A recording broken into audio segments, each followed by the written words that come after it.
السلام علیکم ورحمۃ اللہ وبرکاتہ۔ اعوذ باللہ من الشیطان الرجیم، بسم اللہ الرحمن الرحیم۔ آج ہم سورہ الانعام کی آیت نمبر 83 سے شروع کریں گے انشاءاللہ۔ وَتِلْكَ حُجَّتُنَا آتَيْنَاهَا إِبْرَاهِيمَ عَلَىٰ قَوْمِهِ نَرْفَعُ دَرَجَاتٍ مَّن نَّشَاءُ إِنَّ رَبَّكَ حَكِيمٌ عَلِيمٌ۔ اور یہ ہیں ہمارے وہ دلائل جو ہم نے دیے تھے ابراہیم علیہ السلام کو علی قومہ، اس کی قوم کے خلاف۔ ہم درجوں میں بلند کرتے ہیں من نشاء، جس کو چاہتے ہیں۔ ان ربک حکیم علیم، بے شک تیرا رب حکمت والا، علم رکھنے والا ہے۔ یعنی پچھلے رکوع میں اللہ تعالیٰ نے ابراہیم علیہ السلام کے بارے میں جو ذکر کیا ہے کہ انہوں نے کس طرح تارے کے معبود ہونے کا انکار کیا، پھر چاند کے معبود ہونے کا، پھر سورج کے معبود ہونے کا انکار کلی کیا، اور پھر انہوں نے یہ تدریجاً اس انکار کی وجہ سے اپنی قوم کو یہ سمجھانا چاہا کہ ان میں سے کوئی بھی چیز معبود نہیں ہو سکتی۔ پھر انہوں نے اپنی قوم کے سارے جھگڑے کو برداشت کیا، حتیٰ کہ ان کو آگ میں پھینک دیا گیا تو پھر بھی وہ توحید سے نہ ہٹے۔ تو اللہ تعالیٰ نے ان کی ہجرت اور پھر اپنے بچے اور بیوی کو بیت اللہ کی جگہ پہ چھوڑ آنا، پھر بیت اللہ کی تعمیر کرنا، اور یہ بڑے بڑے جو معاملات تھے، بیٹے کے ذبح کرنے کا حکم، ان تمام اطاعت گزاری کے اعمال کی وجہ سے اللہ تعالیٰ نے ان کو درجات میں بلندی عطا فرمائی، اور اتنا بلند درجہ عطا فرمایا کہ اللہ نے نبوت ہی ان کی اولاد میں رکھ دی کہ تقریباً 1.25 لاکھ کے قریب پیغمبر سیدنا ابراہیم علیہ السلام کی نسل سے ہی آئے۔ وَوَهَبْنَا لَهُ إِسْحَاقَ وَيَعْقُوبَ، اور ہم نے اس کو عطا کیا اسحاق بیٹا اور یعقوب پوتا۔ کُلًّا ہدینٰا،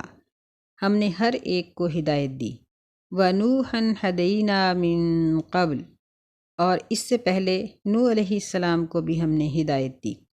وَمِن ذُرِّيَّتِهِ داود وسلیمان وایوب ویوسف وموسیٰ وہارون،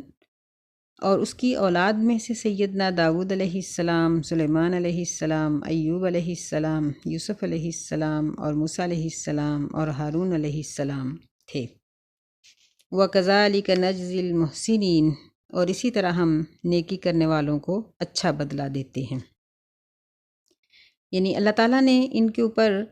ان کے درجات کی بلندی کے جو اسباب بنائے، ان میں سے ایک سبب یہ تھا کہ اللہ نے سیدنا یعقوب علیہ السلام، جو سیدنا اسحاق علیہ السلام کے بیٹے تھے اور سیدنا یوسف علیہ السلام کے والد محترم تھے، اللہ تعالیٰ نے تمام نبی ان کی نسل سے بھیجے، اور آخر الزمان نبی محمد رسول اللہ صلی اللہ علیہ وسلم یہ سیدنا اسماعیل علیہ السلام کی نسل سے آئے۔ یعنی یوں سمجھیے کہ ابراہیم علیہ السلام کے بعد نبوت کا سارا ہی سلسلہ ان کی اولاد میں رہا، اور اللہ تعالیٰ نے بہت سے نبیوں کو کتاب عطا کی، صحیفے عطا کیے، نئی شریعت عطا کی، یا وہ پہلی شریعت پر چلے۔ تو یہاں اس آیت میں وَمِن ذُرِّيَّتِهِ، اس کی اولاد میں سے، تو اس کے بارے میں مفسرین کہتے ہیں کہ قرینے قیاس یہی ہے کہ یہ ابراہیم علیہ السلام کی طرف اشارہ ہے کہ ابراہیم علیہ السلام کی اولاد میں سے یہ سب نبی آئے۔ اگر ہم اس کو نوح علیہ السلام کے قریب ہونے، یعنی نوح علیہ السلام کے تذکرے کے بعد وَمِن ذُرِّيَّتِهِ کا لفظ آ رہا ہے، اس لحاظ سے ہم یہ سمجھیں کہ یہ ہی سے مراد سیدنا نوح علیہ السلام کی اولاد ہے، تو یہ بھی کوئی غلط بات نہیں ہے کہ نوح علیہ السلام کی اولاد سے سیدنا ابراہیم علیہ السلام، اور آگے ان کی اولاد میں سے اسحاق علیہ السلام، آگے ان کے بیٹے یعقوب علیہ السلام، آگے اسی طرح ان کے بیٹے سیدنا یوسف علیہ السلام، اور پھر اسی طرح نبوت کا سلسلہ ان میں چلتا رہا۔ اور فرمایا کہ ہم احسان کرنے والوں کو، نیک سلوک کرنے والوں کو، نیکیاں کرنے والوں کو اچھا بدلہ دیتے ہیں۔ و زکریا و یحییٰ و عیسیٰ و الیاس، اور زکریا علیہ السلام اور یحییٰ علیہ السلام اور عیسیٰ علیہ السلام اور الیاس علیہ السلام، کل من الصالحین، یہ سب ہی صالحین میں سے تھے، یعنی محسنین صالحین، یہ ان میں کوئی فرق نہیں ہے کہ یہ کہا جائے کہ فلاں نبی کو اللہ نے یہ کہا تو دوسرے کو یہ کیوں کہا، کیونکہ قرآن مجید میں یہ الفاظ ان تمام نبیوں کے لیے مختلف جگہوں پر استعمال کیے گئے ہیں۔ اگر یہاں ان کو صالحین کہا گیا ہے تو کئی جگہوں کو ان کو محسنین بھی، یعنی یہ محسن بھی تھے اور صالح بھی تھے۔ وَإِسْمَاعِيلَ وَالْيَسَعَ وَيُونُسَ وَلُوطًا، اور اسماعیل علیہ السلام اور یسع علیہ السلام اور یونس علیہ السلام اور لوط علیہ السلام، وَكُلًّا فَضَّلْنَا عَلَى الْعَالَمِينَ، اور ہر ایک کو ہم نے فضیلت دی جہان والوں پر، یعنی ہر نبی کو کسی نہ کسی لحاظ سے فضیلت حاصل ہے۔ کوئی اپنی قوم میں افضل ہے، قوم پر تو تمام نبی ہی افضل ہوتے ہیں، تو کوئی چند نبیوں پر افضل ہے، کوئی اس سے زیادہ پر، کوئی کم پر۔ وَمِنْ آبَائِهِمْ وَذُرِّيَّاتِهِمْ وَإِخْوَانِهِمْ، اور ان کے آباء و اجداد میں سے، باپ دادا میں سے، اور ان کی اولادوں میں سے، اور ان کے بھائیوں میں سے، وَاجْتَبَيْنَاهُمْ، اور ہم نے ان کو نبوت کے لیے چن لیا، وَهَدَيْنَاهُمْ إِلَى صِرَاطٍ مُسْتَقِيمٍ، اور ہم نے ان کو سیدھے راستے کی ہدایت عطا کی۔ ذَلِكَ هُدَى اللَّهِ يَهْدِي بِهِ مَن يَشَاءُ مِنْ عِبَادِهِ، یہ ہے اللہ تعالیٰ کی ہدایت، وہ اس کے ساتھ ہدایت دیتا ہے جس کو بھی چاہتا ہے اپنے بندوں میں سے، یعنی وہ ہدایت، وہ صراط مستقیم جو اللہ تعالیٰ نے ان تمام نبیوں کو دے کر بھیجا، کہ ہر نبی نے اپنی امت کو توحید کی دعوت دی اور ان کو اللہ تعالیٰ کے احکامات سکھائے۔ فرمایا یہدی بہ من یشاء من عبادی، کہ جب اس کے بندے عمل کرتے ہیں تو جس کا عمل اللہ کی مرضی کے مطابق ہوتا ہے اللہ اس کو راہ ہدایت پر چلا دیتا ہے۔ وَلَوْ أَشْرَكُوا لَحَبِطَ عَنْهُمْ مَا كَانُوا يَعْمَلُونَ، اور اگر یہ لوگ شرک کرتے، لَحَبِطَ، تو ضرور ضائع ہو جاتے ان کے وہ عمل جو وہ کرتے تھے۔ یہاں تقریباً 18 انبیاء علیہم السلام کا تذکرہ کرنے کے بعد اللہ تعالیٰ یہ فرما رہے ہیں کہ اگر ان میں سے کوئی بھی شرک کرتا تو ان کے عمل ضائع کر دیے جاتے، یعنی شرک ایک ایسا بڑا عمل ہے، اتنی بڑی برائی ہے، اتنا بڑا یہ ظلم ہے، گناہ ہے، کہ اس کی وجہ سے ہر ایک کا عمل ضائع ہو سکتا ہے۔ اگر نبی بھی شرک کرے تو اس کے بھی عمل ضائع ہو سکتے ہیں، لیکن انبیاء علیہم السلام نے ایسا نہیں کیا، کیونکہ قرآن اور حدیث سے یہ چیز ثابت نہیں ہے کہ اللہ تعالیٰ نے کسی کو نبوت دی ہو تو پھر وہ بغاوت کر جائے اور اللہ تعالیٰ کو اپنی نبوت یا تو واپس لینا پڑے یا نعوذ باللہ ناکامی ہو۔ ایسا نہیں ہوا، اللہ تعالیٰ کے فیصلے درست ہیں، اس نے جس کو بھی نبوت عطا کی، چونکہ اللہ ہی سب چیزوں پر قادر ہے اور مختار کل ہے، تو اس لیے اللہ تعالیٰ نے جس کو بھی نبوت کے لیے چنا، اللہ کا انتخاب بہت درست رہا۔ اولئک الذین آتیناہم الکتاب والحکم والنبوہ، یہ ہیں وہ لوگ کہ ہم نے ان کو دی کتاب اور حکمت اور نبوت، یعنی ہر نبی کو کتاب نہیں ملی، کچھ رسول تھے اور کچھ نبی تھے، تو جو رسول تھے ان کو اللہ تعالیٰ نے نئی کتابیں دیں، جو نبی تھے انہوں نے پہلی کتابوں کو پڑھایا،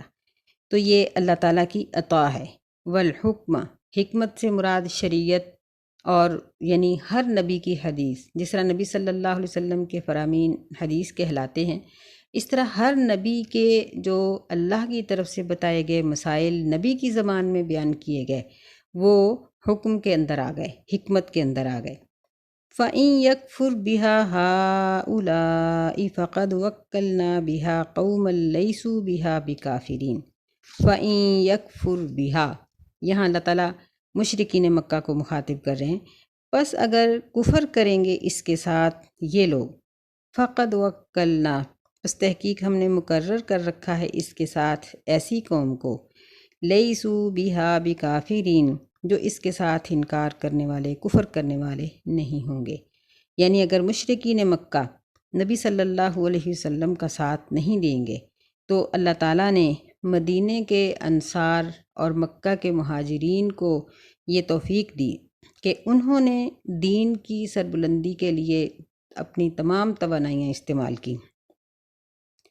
اولئک الذین ھدی اللہ فبہداہ مقتدی، یہ ہیں وہ لوگ جن کو اللہ نے ہدایت دی ہے، پس ان کی ہدایت کی پیروی کیجیے۔ یہاں اللہ تعالیٰ نبی صلی اللہ علیہ وسلم کو کہہ رہے ہیں کہ یہ انبیاء علیہم السلام جن کا ذکر کیا گیا ہے، آپ بھی ان کی ہدایت کی پیروی کریں۔ اس کی ایک تفسیر تو یہ ہے کہ توحید سب نبیوں نے بیان کی، یعنی یہ ایک مشترکہ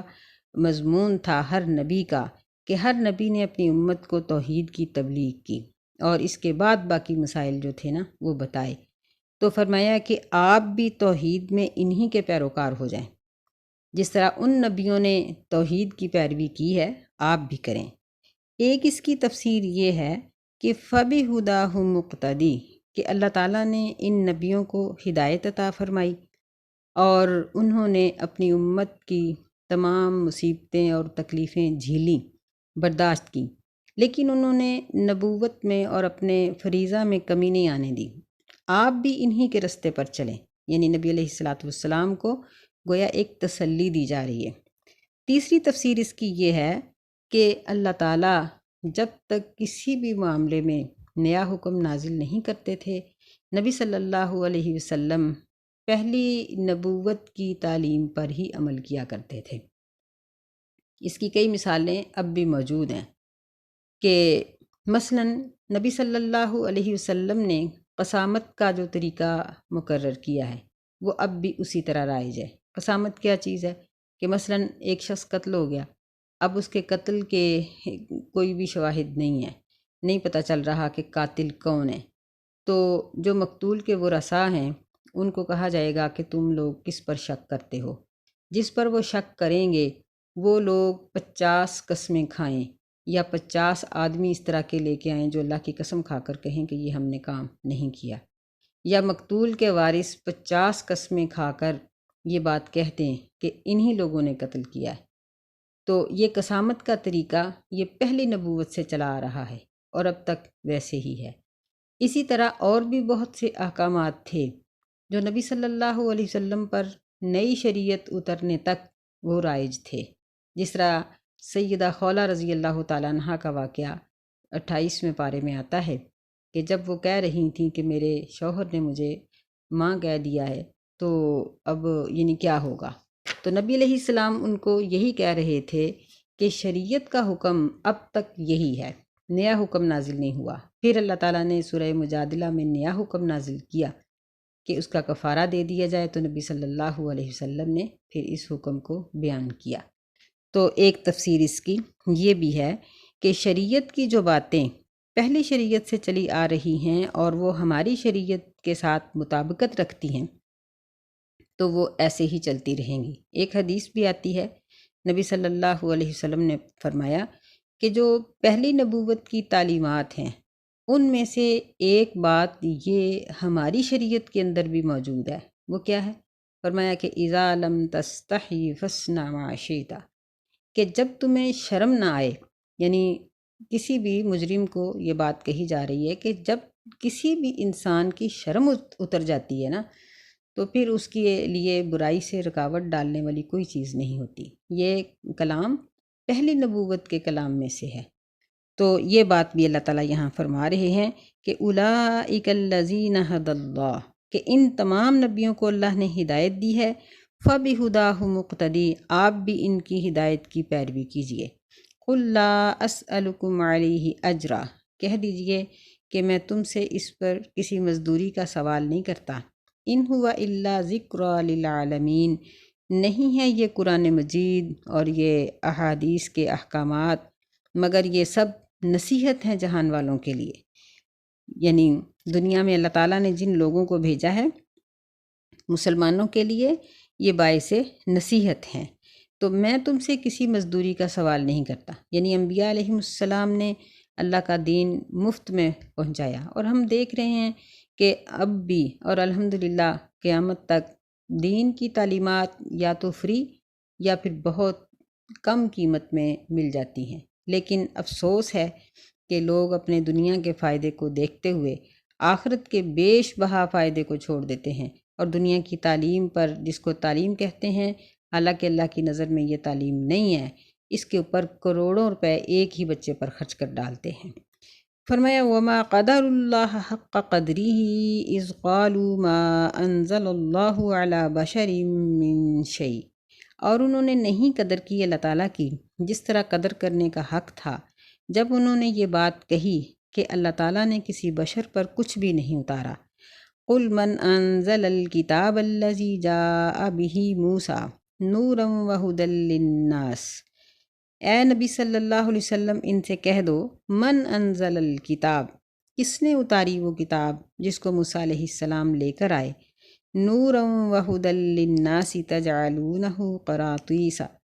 وہ لوگوں کے لیے نور ہدایت تھی، روشنی کا سبب تھی اور ہدایت تھی لوگوں کے لیے۔ یعنی نور اس لیے کہا جاتا ہے کہ جس طرح روشنی میں انسان اپنی اچھائی اور برائی، رستے کی اونچ نیچ کو دیکھ سکتا ہے، اسی طرح شریعت کی روشنی میں وہ اپنے آخرت کے نفع نقصان کو دیکھ سکتا ہے۔ فرمایا کہ وہ کتاب تورات وہ لوگوں کے لیے ہدایت کا سبب تھی اور گمراہی کے اندھیروں سے نکالنے کا سبب تھی، جس کو موسیٰ علیہ السلام لے کے آئے تھے۔ تو کیا موسیٰ علیہ السلام بشر نہیں تھے؟ اگر اس بشر پر تورات اتر سکتی ہے تو محمد صلی اللہ علیہ وسلم پر قرآن کیوں نہیں اتر سکتا؟ تجعلونہ قراطیس تبدونہا وتخفون کثیرا، تم کرتے تھے اس کو ورقہ ورقہ، قراطیس یہ کرتاس کی جمع ہے، تبدونہا اس کے بعض حصے کو تم بیان کرتے تھے، ظاہر کرتے تھے، اور بہت سے حصے کو تم چھپا جاتے تھے۔ یعنی تورات کے جو من پسند مسائل تھے وہ ہر ایک نے اپنے اپنے نکال لیے، یعنی انہوں نے تورات کو اپنے ہر فرقے کے مطابق بانٹ لیا، ہر شخص نے اپنی مرضی کے مسائل علیحدہ کر کے اپنا علیحدہ سے فرقہ بنا لیا۔ وَعُلِّمْتُم مَّا لَمْ تَعْلَمُوا أَنتُمْ وَلَا آبَاؤُكُمْ، اور تم سکھائے گئے ہو وہ چیزیں جو تم نہیں جانتے تھے، نہ تم اور نہ ہی تمہارے باپ دادا۔ یعنی اللہ تعالیٰ نے الہامی تعلیم کی وجہ سے ہی انسان کو سب کچھ بتایا۔ قرآن مجید کو پڑھ کے دیکھیے، اس میں اللہ تعالیٰ نے کتنی سائنس بیان کی ہے۔ پھر اسی طرح حساب و کتاب کا پورا نظام قرآن مجید کے اندر موجود ہے۔ دنیا کے جتنے بھی علوم ہیں ان سب کی ابتدا قرآن مجید کے اندر موجود ہے۔ تو فرمایا کہ ہم نے تمہیں اور تمہارے باپ دادا کو ایسی ایسی تعلیمات سکھائیں، نبوت کی وجہ سے ان کو ہم نے رہنے سہنے کے طریقے، شریعت کے طریقے، صرف اللہ کی رضامندی ہی نہیں، اس کے ساتھ ساتھ دنیا کے سارے مسائل بھی ہم نے سمجھا دیے۔ تو ان سے پوچھو کہ اس کتاب کو کس نے اتارا؟ تو جب یہ کوئی بھی جواب نہیں دیں گے تو پھر کہہ دو قل اللہ، کہہ دیجئے کہ اللہ نے ہی اس کو نازل کیا تھا۔ ثم ذرہم فی خوضہم یلعبون، پھر ان کو چھوڑ دو اپنی بحث میں کھیلتے ہوئے۔ یعنی یہ دیوانے ہو چکے ہیں، ضد کے اندر، بغاوت کے اندر آ گئے ہیں، اور ان کے پاس اب انکار کے سوا کچھ نہیں، لہٰذا ان کی بحث میں حصہ بننے کی ضرورت نہیں ہے۔ وَهَذَا كِتَابٌ أَنزَلْنَاهُ مُبَارَكٌ مُصَدِّقُ الَّذِي بَيْنَ يَدَيْهِ، اور یہ کتاب ہم نے اس کو اتارا ہے، یہ برکت والی ہے، تصدیق کرنے والی ہے ان کتابوں کی، بین یدیہ جو اس سے پہلے تھیں، وَلِتُنذِرَ أُمُّ الْقُرَىٰ وَمَنْ حَوْلَهَا، اور تاکہ تو اہل بستی، یعنی ام القریٰ سے مراد مکہ کی بستی ہے، کیونکہ ام کا معنی ہوتا ہے ماں، ماں سے آگے اولاد پیدا ہوتی ہے، تو یہ زمین کی ابتدا ہے، اس لیے اس کو ام القریٰ، بستیوں کی ماں کہا جاتا ہے۔